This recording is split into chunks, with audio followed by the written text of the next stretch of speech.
आज हम देखेंगे कुछ एक्स्ट्रा न्यूमेरिकल्स, आपका इंपॉर्टेंट है, आपके एग्जाम पॉइंट ऑफ व्यू से इंपॉर्टेंट है।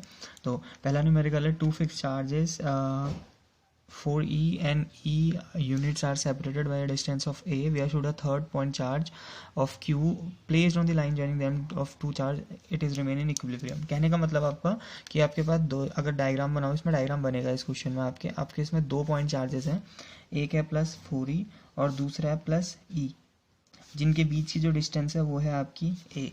तो ये आपके पास गिवन है, आपका डायग्राम इसमें कंपलसरी बनाना आप लोग, बिना डायग्राम के थोड़ा, ठीक है।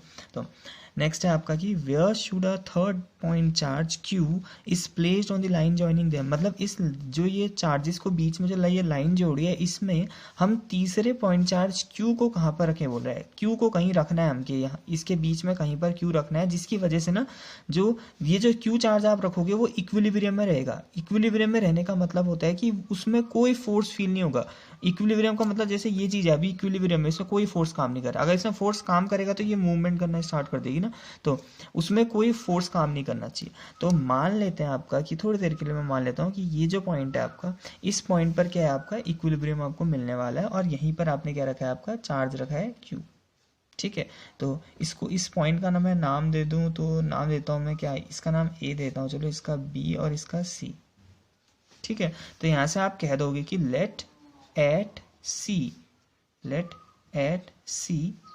क्यू इज प्लेस्ड, हो गया। तो सी पॉइंट पर आपने क्या कर रखा है, क्यू को प्लेस कर रखा है। एंड साथ ही साथ में आपका जो ए सी की वैल्यू है वो कितनी हो जाएगी, ए सी, जो ए सी हो जाएगा वो हो जाएगा आपके पास, मान लेते हैं कि let A C is equal to कितना, एक्स। अब हम मान लेते हैं कि जो ये डिस्टेंस है ये कितनी मान रखी है आपने, एक्स। तो अगर ये डिस्टेंस अगर एक्स है तो बची हुई डिस्टेंस कितनी होगी, ये वाली डिस्टेंस, ये हो जाएगी ए माइनस एक्स। आपने यहाँ से लेकर यहाँ तक x मान लिया, तो ये बचा हुआ डिस्टेंस a में से x को घटा के आएगा। इतने पूरे में से अगर इतना घटा दोगे तो आएगा आपका, तो A C is equal to इतना and B C is equal to आपका a माइनस एक्स। तो अगर ये वाला चार्ज इक्विलिब्रियम में, तो क्या होना चाहिए, ये वाला चार्ज इसमें जितना फोर्स लगाएगा ये वाला भी अगर उतना ही फोर्स लगाएगा, तभी जाके ये चीज़ हो सकती है। जैसे ना ये प्लस है, ये चार्ज भी अभी प्लस है, तो प्लस और प्लस के बीच में रिपल्शन, तो ये वाला चार्ज इसको धक्का देगा इधर को, वाइल ये वाला चार्ज भी इसको क्या करेगा, धक्का देगा इस साइड को। तो अगर ये दोनों धक्के बराबर होंगे, दोनों फोर्स बराबर, एक इस साइड को भी और एक इस साइड को भी, तो ये वाला जो चार्ज है वो सेम अपनी जगह में रहेगा, होगा। तो फॉर इक्विलिब्रियम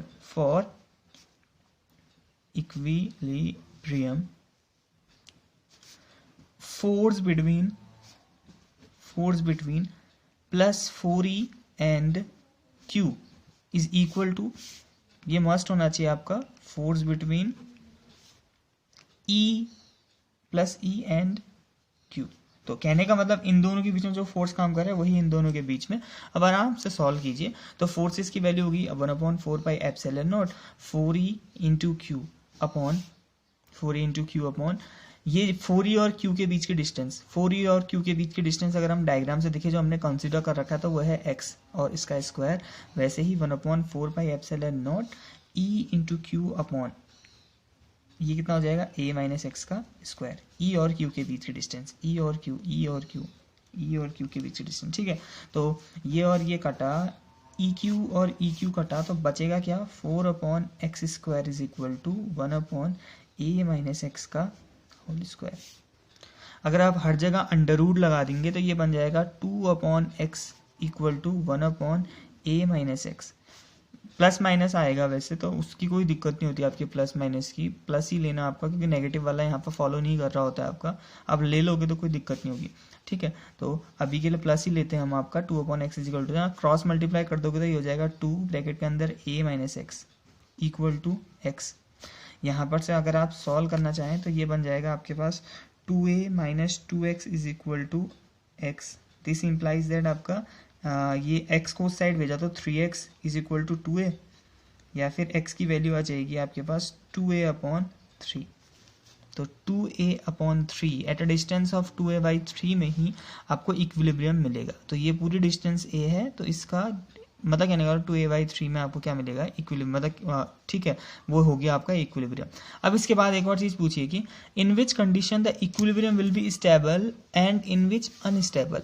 तो ये तो पता चल गया हमको कि 2a/3 डिस्टेंस पर इक्विलिब्रियम मिलने वाला है, लेकिन कब स्टेबल होगा और ये कब अनस्टेबल होगा, तो ये समझना आपका। देखो अब हम Q के बारे में बात करते हैं, आपका थोड़ी देर के लिए मैं Q के बारे में बात करता हूँ। अगर Q ना प्लस पॉजिटिव चार्ज होगा, अगर Q कैसा चार्ज होगा, पॉजिटिव चार्ज होगा, तो ये वाला इक्विलिब्रियम बोलते हैं हम इसको स्टेबल। और अगर Q कैसा चार्ज है, नेगेटिव, अगर Q चार्ज नेगेटिव है तो हम इसको बोलते हैं आपका अनस्टेबल। तो ये आपको लिखना पड़ेगा आपका, लेकिन समझाना भी पड़ेगा कि ऐसा क्यों होगा। तो Q चार्ज जब होगा पॉजिटिव तो इस ऐसे इक्विलिब्रियम को आप कहोगे कैसा, इक्विलिब्रियम स्टेबल। बिकॉज क्यों कहोगे ऐसा, यहाँ देखना आपका। तो ये दो चार्जेस थे अगर मैं समझाऊँ आपका, और यहाँ पर अगर प्लस वाला चार्ज रखा है, ये 4e है बड़ा चार्ज है, और ये है E जो छोटा चार्ज है, ठीक है, और यहाँ पर ये रखा है। अब ये वाला इन दोनों के बीच में रिपल्शन होगा, इधर को काम करेगा, ये हो गया F1 मतलब इसकी वजह से ये वाला इस साइड को आएगा, ये वाला प्लस प्लस के बीच में रिपल्शन तो इधर को, ये हो गया आपका F2। तो ये वाला चार्ज उधर को धक्का दे रहा है, ये वाला चार्ज इधर को धक्का दे रहा है। अब इक्विलिब्रियम का मतलब एक चीज ये भी समझी जाती है कि अगर आप देखो स्टेबल इक्विलिब्रियम का मतलब ये होता है ना आपका, कोई भी चीज स्टेबल अगर है तो अगर आप उसको हल्का सा भी अनस्टेबल करोगे तो वो दोबारा से स्टेबल बन जाए, तो उसको बोलते हैं हम स्टेबल इक्विलिब्रियम। मतलब अब अगर उसमें हल्का सा चेंज कर रहे हो तो वो दोबारा से उसी कंडीशन में अगर आ जा रही है तो उसको बोलते हैं स्टेबल। ना तो यहाँ समझना, अगर आपने इस चार्ज को हल्का सा डिस्प्लेस कर दिया, सोचो मान लो मैंने अगर इस चार्ज को हल्का सा डिस्प्लेस करके इधर पर लेके चले गया, तब क्या होगा आपका, तब F1 और F ये जो फोर्सेस है आपका, इन दोनों फोर्सेस में से कौन से फोर्स की वैल्यू बढ़ेगी, F1 वाले फोर्स की वैल्यू बढ़ेगी या F2 की वैल्यू बढ़ेगी। अभी तो दोनों की बराबर है, यहाँ पर तो दोनों बराबर है तभी दोनों कट जा रहे हैं, लेकिन आप जैसे हल्का सा इधर को कर दोगे तो कौन बढ़ जाएगा आपका, कौन बढ़ेगा जल्दी बताओ। जैसे ही आप इधर को करोगे तो ये जो चार्ज है ये 4e के नजदीक आ गया है, 4e के नजदीक आ रहा है, और 4e के द्वारा जो लगाया गया फोर्स है वो कौन है, F1। इसका मतलब है F1 बढ़ रहा है, और F1 की डायरेक्शन कहाँ को है, उस साइड को। तो आप जैसे ही इधर को लाओगे तो जो इस साइड को जब लगने वाला फोर्स है वो बढ़ जा रहा है, F1 क्या हो जा रहा है आपका, इंक्रीज हो रहा है, वाइल F2 डिक्रीज हो रहा होगा, वाइल F2 क्या हो रहा होगा आपका, डिक्रीज हो रहा होगा, नहीं हो रहा होगा आप लोगों का। ये और ये अगर ये यहाँ से इधर चले गया तो इन दोनों के बीच की डिस्टेंस बढ़ जा रही है, इसके और इसके बीच की डिस्टेंस बढ़ जा रही है, तो इसका मतलब F2 कम हो जा रहा होगा। इन दोनों के बीच की डिस्टेंस कम हो जा रही है, इसका मतलब है F1 बढ़ जा रहा होगा आपका। तो कुछ ऐसा हो रहा है, तो आप जैसे ही इधर को लेके आओगे तो F2 कम हो गया और F1 बढ़ गया। ये वाला फोर्स जो इधर को खींच रहा है ये कम हो गया, इधर को खींचने वाला ज्यादा हो गया, तो ऑफकोर्स चीज अब इधर को जाएगी, फिर होगा। तो इस मतलब आपने स्लाइटली चेंज किया तो ये वाला चार्ज अब कहाँ को जाएगा, इधर को मूव करेगा, और इधर को मूव करते करते दोबारा से यहीं पर पहुंच जाएगा। तो ऐसे इक्विलिब्रियम को कहा आपने स्टेबल इक्विलिब्रियम। तो आपको यह समझाना है आपका कि स्टेबल इक्विलिब्रियम कब मिलेगा, जब Q की वैल्यू कैसी होगी, पॉजिटिव। ये न्यूमेरिकल में आपको ध्यान देना है अच्छे से। तो Q की वैल्यू जब पॉजिटिव होगी आपका, क्यों होगी, बिकॉज करके आप समझाएंगे कि आप जैसे ही इस चार्ज को स्लाइटली 4e के नज़दीक लेके आओगे, जैसे ही 4e के नज़दीक लेके आओगे तो वैसे ही आपका F1 इंक्रीज होगा और F2 डिक्रीज होगा, due to which it again comes to the same point. तो वो आपके अगेन कम किस में हो जाएगा, इक्विलिब्रियम पॉइंट में वो दोबारा से वापस आ जाएगा। तो इसको बोलते हैं हम क्या, आपका स्टेबल। आप इसकी इधर की जगह अगर आप इधर को भी लेके जाओ ना तब भी सेम काम होगा। अगर आप इधर को लेके गए तो F1 कम हो जाएगा और F2 बढ़ जाएगा, ये वाला फोर्स बढ़ जाएगा, इन दोनों के बीच में लगने वाला फोर्स बढ़ जाएगा आपका, तो वो दोबारा से उस साइड को आएगा। तो ये स्टेबल है। अब अनस्टेबल की बात करते हैं, तो जब नेगेटिव चार्ज होगा तब क्या होगा, तो नेगेटिव चार्ज में कहते हैं अनस्टेबल। तो ये दोनों चार्जेस हैं आपका, ये था +4e और ये था +e।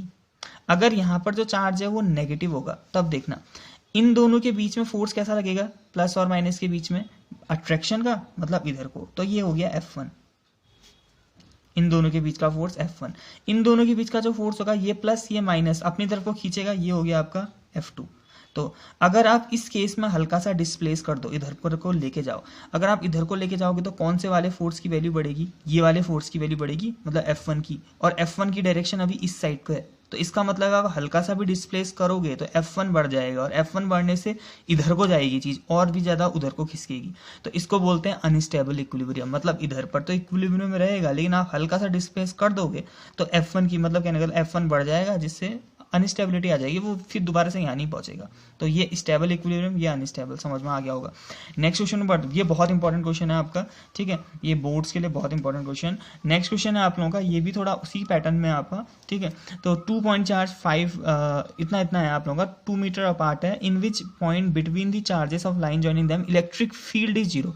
वहाँ पर वहाँ इक्विलिब्रियम की बात की थी, यहाँ कह रहा है कि इलेक्ट्रिक फील्ड जीरो, तो हम ऐसे के डायग्राम वैसा ही बनेगा आपका। ये हो गया 5×10⁻⁹ और ये हो गया 20×10⁻⁹ और बीच की डिस्टेंस है आपके पास 2 मीटर। मीटर में तो अच्छा ही आपका। अब मान लेते हैं कि इधर पर क्या मिला है आपको, इक्विलिब्रियम, और ये डिस्टेंस कितनी है आपका x, ये a, ये b और ये c। तो जैसे ऊपर लिखा था वैसे ही आप लिखेंगे कि लेट एट c आपका, अच्छा वहाँ ऐसा लिखा था ना, तो यहाँ पर लिख लोगे let at c electric field is 0। C point पर क्या है आपका, इलेक्ट्रिक फील्ड 0 है, हम ये मान लेंगे। और ये जो ए से लेकर सी तक की डिस्टेंस है, ए से लेकर सी तक की डिस्टेंस वो कितनी है आपकी, x है। और बी से लेकर सी, बी और सी के बीच की डिस्टेंस कितनी है आपकी, वो जाएगा ये पूरा का पूरा 2 मीटर, और यहाँ पर x, यहाँ से यहाँ तक x, तो ये बचा हुआ हो जाएगा 2 - x। अब सिंस अगर सी पर इलेक्ट्रिक फील्ड 0 है, तो if electric field at C is 0, अगर C पर इलेक्ट्रिक फील्ड 0 है तो इसका मतलब है कि ये वाला यहाँ पर जितना इलेक्ट्रिक फील्ड होगा और इसका यहाँ पर जितना इलेक्ट्रिक फील्ड होगा, दोनों की वैल्यू क्या होगी आपकी, सेम होगी। दोनों प्लस चार्जेस हैं आपके, ये भी प्लस है, ये भी प्लस है, प्लस। और इलेक्ट्रिक फील्ड निकालने के लिए हम अगेन वहाँ पर एक प्लस को रखते थे आपका, तो ये रिपेल करेगा, यहाँ पर से ये रिपेल करेगा आपका। तो इलेक्ट्रिक फील्ड तब यहाँ पर 0 होगा जब ये भी, इसका जितना फील्ड है इसका भी उतना ही फील्ड, तो दोनों फील्ड एक दूसरे को कैंसिल आउट करेंगे। तो यहाँ पर आप कहोगे so electric field at C due to A is equal to electric field at C due to B हो जाएगा। मतलब कहने का इसकी वजह से यहाँ पर जितना फील्ड है सेम, अगर इसकी वजह से भी यहाँ पर होगा तो 0। अब बस वैल्यू रखो और सॉल्व करो। इलेक्ट्रिक फील्ड का फॉर्मूला क्या होता था, 1/4πε0 चार्ज, तो पहला वाला चार्ज 5×10⁻⁹ अपॉन डिस्टेंस, डिस्टेंस कितनी है x का स्क्वायर, ये C और A के बीच की डिस्टेंस, वैसे ही बराबर 1/4πε0 20×10⁻⁻19 अपॉन डिस्टेंस है आपका 2 - x का होल स्क्वायर। तो अब चीज़ें कटेंगी, 1/4πε0 10⁻⁻19 10⁻⁻19 5 से कटेगा ये 4 टाइम, ये इतना ही कटा, तो ये बनेगा 1/x² = 4/2 - x का स्क्वायर। आप हर जगह अंडर रूट लगा देंगे तो ये बन जाएगा 1/x, यहाँ पर बन जाएगा 2/2 - x, क्रॉस मल्टीप्लाई करेंगे तो 2 - x = 2x। इस x को यहाँ भेज दो तो ये जाएगा 2 = 3x, यहाँ से x की वैल्यू आ जाएगी 2/3 मीटर। तो यह इस पॉइंट पर आपको क्या मिलेगा, इक्विलिब्रियम मिलेगा, ठीक है। तो यहाँ पर आपका इलेक्ट्रिक फील्ड क्या हो जाएगा आपका 0। अब आते हैं आपके नेक्स्ट क्वेश्चन में, आपका नेक्स्ट न्यूमेरिकल, ठीक है। तो नेक्स्ट न्यूमेरिकल कुछ ऐसा है आपका, यहाँ कुछ वैल्यूज दे रखी है, Q1 दे रखा है आपको, Q2 भी दे रखा है, आपसे पूछा है O पॉइंट पर टोटल इलेक्ट्रिक फील्ड कितना होगा। यहाँ पर आपका टोटल कितना होने वाला है फील्ड, ये पूछा है। तो हम सबसे पहले कहेंगे कि electric field at O due to A, ठीक है, इसकी वजह से यहाँ पर इलेक्ट्रिक फील्ड, तो ये बन जाएगा आपके पास E1 = 1/4πε0 charge Q1 upon distance का स्क्वायर, Q1 नहीं कहते हैं, शॉर्टकट करें, हाँ चलो अभी के लिए Q1/r² ही करते हैं, वैल्यू रख देंगे अब। तो ये बन जाएगा आपका, यहाँ पर नहीं, चलिए नीचे करते हैं, ये बनेगा 9 × 10⁹ मल्टीप्लाई बाई ये जो चार्ज है कितना है E1, इसकी वजह से कहा था ना, तो ये वाला जो चार्ज है Q1 ऊपर लिखा है देखो 20 × 10⁻⁹ माइनस साइन नहीं लगाएंगे, यहाँ पर माइनस साइन नहीं लगता है वेक्टर क्वांटिटी जब हम निकालते हैं आपका, माइनस साइन लास्ट में डायरेक्शन सेट करने के काम आती है आपकी, बस हो गया, अपॉन r², r कितना है यहाँ से लेकर यहाँ तक का 2, तो 2 का स्क्वायर 2 × 2, ठीक है। ये 2 दूनी 4 होगा, और 4 से ये कितनी बार कटेगा, 5 बार, 4 × 5 = 20, ठीक है, ये पूरा कट गया। तो ये बनेगा 5 × 9 = 45, इंटू 10⁻⁻10 इसकी डायरेक्शन सेट करते हैं। तो डायरेक्शन देखो हमने पहले कहा था आपका, पहले से बात चली आपका, अगर कहीं पर आपको इलेक्ट्रिक फील्ड की डायरेक्शन निकालनी होती है तो वहाँ पर आप प्लस चार्ज को प्लेस कर देते हो। तो यहाँ पर थोड़ी देर के लिए आप क्या कर देते हो, प्लस चार्ज को मैंने प्लेस कर दिया, क्योंकि इलेक्ट्रिक फील्ड का मतलब ही होता है कि पॉजिटिव चार्ज की डायरेक्शन वही इलेक्ट्रिक फील्ड होता है आपका। तो आपने ये प्लस चार्ज यहाँ पर प्लेस कर दिया। तो ये क्यू चार्ज देखना, Q1 देखना माइनस में नेगेटिव, तो ये माइनस है ये प्लस है। तो एक चीज़ सोच के बताइए क्या करेगा, ये माइनस वाला इस प्लस को अपनी तरफ को खींचेगा, तो ये वाली जो डायरेक्शन होगी ये वाली डायरेक्शन क्या हो गई, E1 की। डायग्राम में मैंने सेट कर दिया E1। अब ऐसे ही E2 निकालूं, electric field at O due to B की वजह से, तो वो जाएगा E2 इक्वल टू, शॉर्टकट करता हूँ सीधे, 1/4 पे एप्सिलॉन नॉट का मतलब 9 × 10⁻9 मल्टीप्लाई बाई चार्ज Q2 जो है 5 × 10⁻19 अपॉन डिस्टेंस, ये जो डिस्टेंस है ये है आपकी 1 मीटर दी थी, मैंने लिखना भूल गया, ये जो डिस्टेंस है आपका 1 मीटर, तो ये हो जाएगा 1 × 1, तो ये दोबारा से आ गया 45 × 10⁻10। तो इलेक्ट्रिक फील्ड दोनों बराबर है। अब इसकी डायरेक्शन क्या होगी, तो जो Q2 चार्ज है वो प्लस है, यहाँ पर भी प्लस है, तो प्लस प्लस के बीच में रिपल्शन, तो नीचे को भेजेगा ये, तो ये होगी डायरेक्शन E2 की। तो O पॉइंट पर दो इलेक्ट्रिक फील्ड आए, एक ये, दोनों के बीच का एंगल 90 है। हम क्या करेंगे, इन दोनों को हमको ऐड करना पड़ेगा आपका। तो ऐड करने की सिंपल सी मेथड आपका वेक्टर एडिशन करते हैं हम इसका आपका। तो वैसे दो तरीके से होता है आपका, ये जो दो वेक्टर्स को जोड़ने का तरीके दो टाइप के होते हैं। एक तो होता है आपका हम ट्राइंगल मेथड से जा सकते हैं, ट्राइंगल मेथड कहो या फिर उसको पैरेललोग्राम मेथड से आप जा सकते हो, नहीं तो आप लोग आपका कंपोनेंट में रिजॉल्व करके आप कर सकते हो, जैसे E1 cos theta E2 cos theta वैसे करके भी आप काम कर सकते हो। तो दोनों में से आपको जो बेहतर लगता है उससे करते हैं हम आपका। तो अभी के केस में वैसे परपेंडिकुलर है करके, तो वैसे ठीक है आपका, तो एक तरीके से आप करते हैं आप लोगों का। तो अभी वाले केस में देखना आपका पैरेललोग्राम बना दूं मैं यहाँ पर, ये मैंने पैरेललोग्राम बना दिया, तो पैरेललोग्राम मैंने कंस्ट्रक्ट कर दिया। तो इसका वेक्टर एडिशन, ये जो पैरेललोग्राम मेथड बोलता था आपका कि अगर दो हैं तो आप पैरेललोग्राम बना दो, उसके बाद जो ये डायगोनल होता है ना, ये जो डायगोनल यही रिप्रेजेंट करता है आपका ओवरऑल रिजल्टेंट। ये जो डायगोनल है यही क्या करेगा आपका रिजल्टेंट। और इस डायगोनल की वैल्यू कितनी आएगी, इस डायगोनल की वैल्यू देखो, ये वाला E2 है, ये वाला E1 है, यहाँ से यहाँ तक E1, यहाँ से यहाँ तक E2। तो अगर ये E1 है तो ये भी E1 होगा, ये E2 है तो ये भी E2 होगा। तो आप किसी भी एक ट्राइंगल में आ जाओ, इस ट्राइंगल में आओ या इस ट्राइंगल में आओ और डायगोनल की वैल्यू निकाल दो। तो net electric field at O is equal to, diagonal की वैल्यू कितनी होगी आप सोच के बताओ, तो ये डायगोनल की वैल्यू कितनी होगी, वो जाएगी √ E1 का स्क्वायर प्लस E2 का स्क्वायर, इतना ही होगा मेरे ख्याल से। आप ऐसे भी कर सकते हैं, या दूसरे तरीके से अगर मैं बताऊँ तो दूसरा तरीका ऐसा है, ये और ये, ठीक है आपका। तो दूसरे तरीके में आप ऐसा करते हो, ये E1 है ये E2 है, बीच का एंगल कितना था, बीच का एंगल आपका 90 था। आप एकदम बीच से लाइन खींचो, एकदम बीच से, मतलब ये भी 45 और ये भी 45, आप ऐसे भी जा सकते हैं। तो ये E1 ये 45, तो नीचे वाले का वेक्टर हो जाएगा आपका E1 cos 45 cos 45, ये E2 ये 45, तो ये हो जाएगा आपका E2 cos 45। तो ओवरऑल यहाँ पर जो सम करके आएगा वो आएगा E1 cos 45 plus E2 cos 45। आप ऐसे भी चल सकते हैं, ऐसे भी करेंगे सेम आएगा। और अदर कंपोनेंट्स भी आएंगे यहाँ पर, जैसे यहाँ पर को ये वाला आपने इधर को E1 cos, तो इधर पर आएगा आपका E1 sin 45 और इधर पर आएगा आपका E2 sin 45, और E1 E2 दोनों को काट देंगे, दोनों इसको कैंसिल कर देंगे क्योंकि E1 और E2 की वैल्यू बराबर है। तो आप ऐसे भी चल सकते हैं, आप ऐसे भी चल सकते हैं। वैसे मेरे ख्याल से इससे चलना अभी थोड़ी देर के लिए, ठीक है। तो इससे गए हम लोग आप लोगों का, तो ये बन जाएगा आपका कितना आएगा वैसे, देखो दोनों नंबर सेम है आपका, तो सेम नंबर्स को कॉमन ले लेना आपका। तो ये बन जाएगा 45 × 10⁻10 कॉमन आ गया, अंडर रूट के अंदर बचेगा 1 + 1, तो ये बन जाएगा 45 √2 × 10⁻10 न्यूटन पर कूलम। तो ये आ गया आपके पास total electric field at O। तो बहुत इंपॉर्टेंट, ठीक है।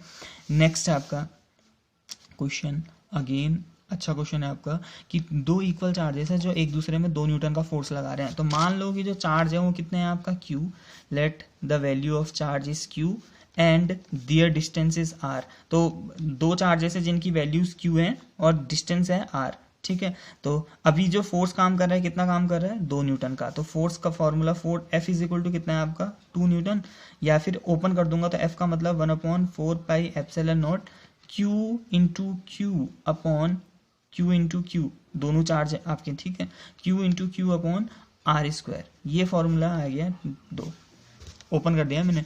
फोर्स का फॉर्मूला था 1/4 Q1 Q2 by are square, और दोनों के दोनों चार्ज इक्वल है, इक्वल चार्ज है, इसका मतलब है Q1 भी Q, Q2 भी Q, दोनों बराबर, R square is equal to इतना।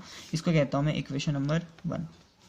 अब सेकंड केस में आते हैं, distance between them is decreased by इतना। अगर आप डिस्टेंस को इतना घटा दे रहे हो, मतलब पहले r थी डिस्टेंस, तो न्यू डिस्टेंस कितनी हो जा रही है, न्यू डिस्टेंस वो जा रही है आपकी r माइनस 0.5, आप इतना घटा दे रहे हो, तो फोर्स कितना बन जा रहा है, फोर्स बन जा रहा है F बन जा रहा है आपका 18 न्यूटन का। तो फॉर्मूला अब अगेन मैं अप्लाई करता हूँ, तो ये बन जाएगा 1/4 पाई एप्सिलॉन नॉट।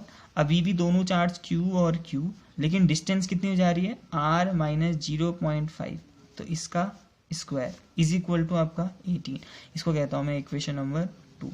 कोई दिक्कत नहीं आपका, आपसे कहा था कि दो बराबर चार्ज है जो एक दूसरे में 2 न्यूटन का फोर्स आपका लगा रहे थे, आपका F 2 न्यूटन था, तो दोनों चार्ज और उनके बीच के डिस्टेंस, और उसके बाद आपने क्या कर दिया था, डिस्टेंस को कम कर दिया था, और जो फोर्स बन जा रहा था वो इतना बन जा रहा था, कोई दिक्कत नहीं। अब आपसे पूछा है इनिशियल डिस्टेंस बताओ, इनिशियल डिस्टेंस मतलब r निकालो, और मैग्नीट्यूड ऑफ चार्ज Q निकालो, तो आपको r निकालना है और Q निकालना है। तो ऐसी जब भी आपके पास ऐसा चीज़ आए तो आप क्या करना है ना, डिवाइड मेथड करना आपका। इक्वेशन 1 को 2 से डिवाइड करते हैं, इक्वेशन 1 डिवाइडेड बाई 2, तो देखना क्या क्या हो जाएगा। ये बनेगा 1/4 pi epsilon not Q into Q upon R square upon 1/4 pi epsilon not Q into Q upon r minus 0.5 का whole square is equal to 2/18। Left hand side इसका, लेफ्ट हैंड साइड डिवाइड में, right hand side इसका, ठीक है, ये घटेगा आपका 1/9, यहाँ से Q और Q कटा, 1/4 pi epsilon 1/4 pi epsilon not कटा, तो ये आएगा आपका कुछ आपका 1/r square upon 1/r minus 0.5 का whole square is equal to 1/9। आप अच्छे से अरेंज करेंगे आपका, तो ये ऊपर चले जाएगा, ये वाला नीचे आपका, तो ये बनेगा आपका r माइनस 0.5 अपॉन r का whole square is equal to 1/9। Square को सेट भेजो तो r minus 0.5 upon r is equal to 1/3। यहाँ से r माइनस क्रॉस मल्टीप्लाई करोगे तो ऐसा कुछ r 3r is minus 1.5 is equal to r, ये यहाँ आया तो 2r is equal to 1.5, r is equal to 1.5 upon 2 या फिर 0.75 मीटर। तो ये मैथमेटिकल सॉल्यूशन है, आप जितना जल्दी करोगे उतना अच्छा। तो ये है आपका इतना, तो आपका r आ गया है आपका। जैसे ही आपका r आ जाएगा तो उसके बाद अब आपको q भी निकालना है। आपसे पहले एक r पूछा था इनिशियल डिस्टेंस, अब उसके बाद पूछा है q, तो q कैसे निकालोगे, इस r की वैल्यू ना आप या तो इक्वेशन 1 में रखो या इक्वेशन 2 में रखो, वैसे इक्वेशन 1 में रखना, ठीक है। तो इसके बाद आप ऐसे करना है आपका कि फ्रॉम इक्वेशन 1 करना है, इसके बाद आपका फ्रॉम इक्वेशन 1 में आ जाता हूँ। तो इक्वेशन 1 में देखो 1/4 पाई एप्सिलॉन नॉट था, जो होता है आपका 9 into 10⁻9 multiply by q into Q का मतलब q स्क्वायर अपॉन r तो आ गया है 0.75, इसका स्क्वायर मतलब 0.75 इंटू 0.75, मल्टीप्लाई करने की कोई ज़रूरत नहीं है अभी, इक्वल टू आपका 2। सारे नंबर्स को उस साइड भेजना, हल्का सा सेट आप q की वैल्यू उसके बाद निकल जाएगी आपका, कोई दिक्कत नहीं होगी। इस जगह नहीं है, यहाँ पर कर दें, हाँ इधर पर कर लेते हैं। तो q square is equal to हो जाएगा 2 इंटू 0.75 इंटू 0.75 अपॉन 9 इंटू 10⁻9, ठीक है। अब यहाँ दिक्कत क्या होने वाली है ना, देखो 7, ये इन दोनों में से जब स्क्वायर को सेट भेजोगे तो यहाँ पर अंडर रूट आ जाएगा, तो 0.75 बाहर आ जाएगा, ये 9 भी आ जाएगा बाहर, तो अंदर क्या बचेगा ना, ऐसा होगा 0.75 अपॉन 9 का 3 बन जाएगा, अंडर रूट के अंदर आएगा 2 अपॉन 10⁻9। अब 10⁻9 बाहर नहीं निकल सकता ना, 2 बाहर निकल सकता, तो पहले 10⁻9 को बाहर निकालने की कोशिश करते हैं। तो मैंने कुछ ऐसा कर दिया 0.75 अपॉन 3, ऊपर मैंने 20 कर दिया और नीचे कर दिया 10⁻10, मतलब ऊपर और नीचे 10 से मल्टीप्लाई, तो ठीक है। अब ये बाहर आ सकता है, अब तो ये बन जाएगा 0.75 अपॉन 3 इंटू 10⁵ हो जाएगा, और 20 बाहर निकाल देना आप लोग, तो 20 लगभग आएगा, 4 चक्को 16 होता है, 4 4 16 एंड 5 5 जाए, तो लगभग 4.5, तो ये हो गया 4.5। अब इसको सॉल्व करना, आपको ये अंडर रूट नहीं है, बस ऊपर मल्टीप्लाई इससे काटना, ये ऊपर चल जाएगा 10⁵ तो -5 हो जाएगा। तो इसके बाद इसका आंसर आ जाएगा आपका, मतलब क्यू भी आपका आ जाएगा, तो कोई दिक्कत नहीं होनी चाहिए। तो बहुत इंपॉर्टेंट क्वेश्चन है आपके। नेक्स्ट क्वेश्चन है आप लोगों का, ये भी आपका इंपॉर्टेंट है आपका कि Q charge is placed in each corner of a square ABCD of side A. Find the force acting on D. तो आपसे बोल रहा है कि एक स्क्वायर की बात चल रही है आपका, एक स्क्वायर है आपका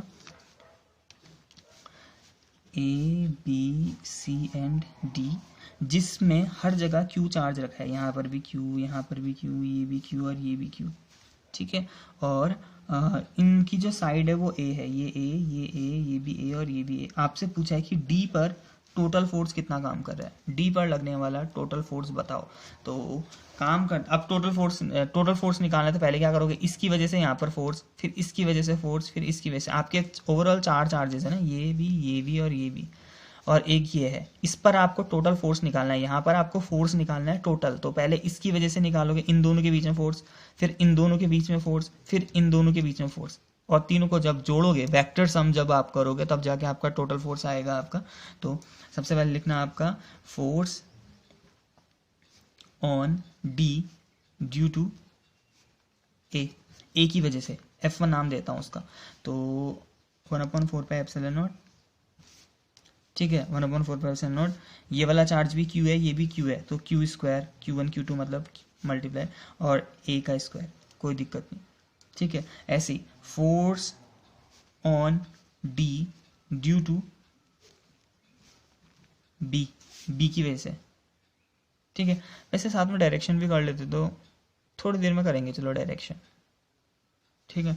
अभी फोर्स ऑन D इतना, तो ये हो जाएगा F2 is equal to 1/4πε0 Q square upon distance, यहाँ से यहाँ तक की डिस्टेंस, ये कितनी होगी, डायगनल, तो ये भी A, ये भी A, तो पाइथागोरस थ्योरम लगाना, √A² + A², तो √2A², A² बाहर आ जाएगा, तो A √2, तो ये डिस्टेंस A √2, तो यहाँ से आ जाएगा A √2 का होल स्क्वायर। और ऐसे ही force on D due to C हो जाएगा F3 इज इक्वल टू 1/4πε0 आपका Q स्क्वायर अपॉन A², इसकी वजह से यहाँ पर फोर्स तो साइड इतना ही है, ठीक है।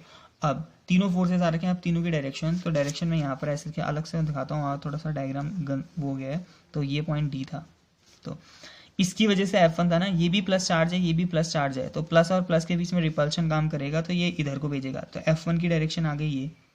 F2 इसकी वजह से है, इन दोनों के बीच में जो फोर्स है, तो ये भी प्लस, ये भी प्लस, सबके साथ, तो ये रिपेल करेगा, कहाँ को भेजेगा, इधर को, सीधे आगे को, डायगनली सीधे आगे को। अगर आप इस लाइन को मिलाओ ना यहाँ से डायगनल, तो डायगनल में ही आगे को भेज देगा आपका, रिपेल करेगा, तो उसी लाइन में आगे को धक्का, ये भी इसको क्या करेगा, रिपेल करेगा, सीधे आगे को धक्का, तो ये बन गया आपका F3।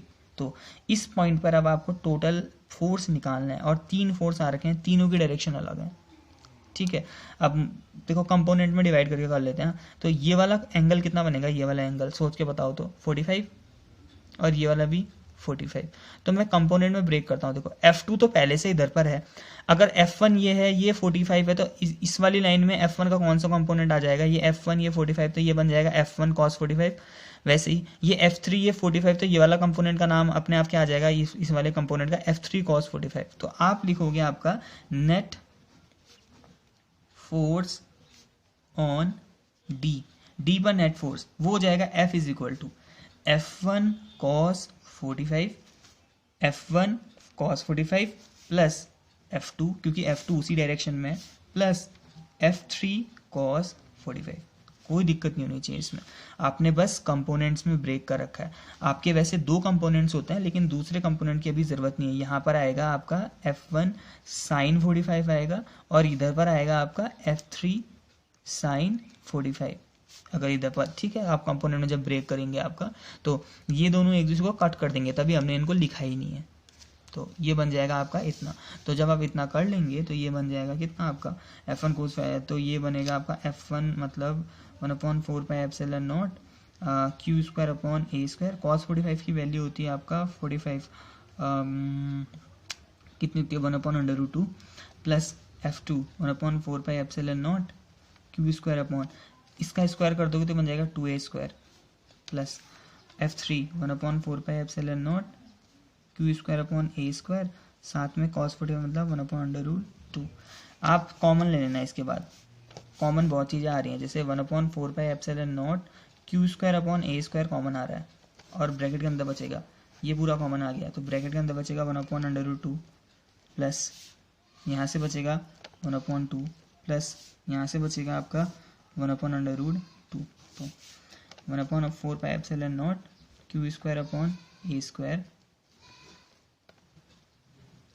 ठीक है, यहाँ पर अगर आप पूरा कॉमन भी ले सकते हैं आपका, या फिर आप 1/√2 और 1/√2 को जोड़ सकते हैं आपका, तो 1/√2 प्लस 1/√2 ये बन जाएगा 2/√2 और ये वाला बचा है अलग से सिंगल, ये इससे कटेगा √2 टाइम, तो आंसर आ गया आपका 1/4πε0 q²/a² √2 प्लस 1/2। तो ज़्यादा सॉल्व करने की ज़रूरत नहीं है क्योंकि इनमें कोई वैल्यूज़ नहीं दे रखी हैं, तो जब वैल्यूज़ नहीं दी है